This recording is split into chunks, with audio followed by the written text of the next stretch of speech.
What's the difference between you and a pro player? Whether we like to admit it or not, there are some differences between you and players like Malabuka, Kami, Vino, Booga, and any other pro you can name. So today I'm going to talk about 5 things that are different between you and all of these players. Let's get right into it. The first thing I want to talk to you about today is having a schedule. We see this in lots of top players. Mama Benji Fishy's book about Benji Fishy was very eye-opening. It included his daily schedule. Things on his schedule considered how many scrims he was running and when he was taking a break from the game. Having a schedule works, and we see this as more and more players who have them end up placing.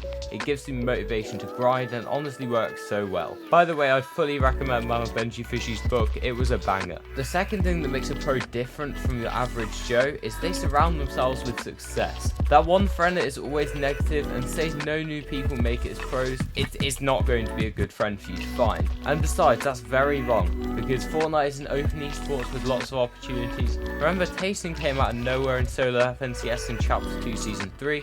Vino came out of nowhere at the All-Star solo event. That was actually the first time I'd ever heard about him. And Cold on NA came out of nowhere about 8 seasons ago and is now one of the best players in the world. But if you surround yourself with people with a similar mindset, you can find success. If you have them people in your game, you will go further, and you need to cut the negative influences out of your life. Try to find multiple players on a similar level or even better than you. These are the people that are going to push your game to the next level. If you're finding these useful so far, make sure you use code JKC in the Fortnite item shop. It's the #1 way to support me. Let's carry on. Fortnite isn't always fun. There are things that players don't want to do, and we see the players that take most success from the game being the players that do things that they don't actually really want to do, such as aim training. How many average players train their aim? How many aspiring pros do you think train their aim? You have to want it more than other people. The other aspiring pros aren't training their aim, and if you train your aim, you're going to beat them in box fights. You're going to beat them when you get into their box. Same goes for editing drills, piece control courses.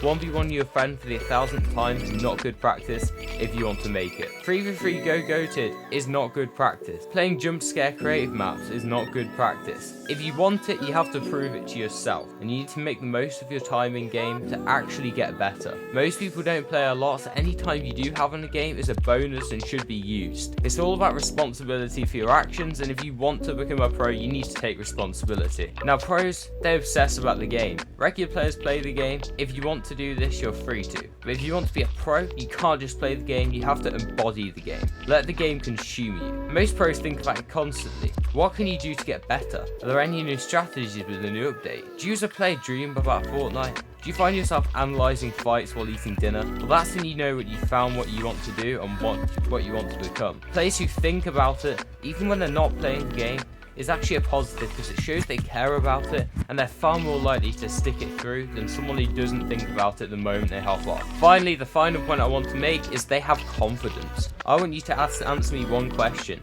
Have you ever seen Asian Jeff push a box and say, I might lose this one? Or click say mid-end game that this kid is way better than me? They believe that they're the best. This type of confidence can translate into the game and make them play even better.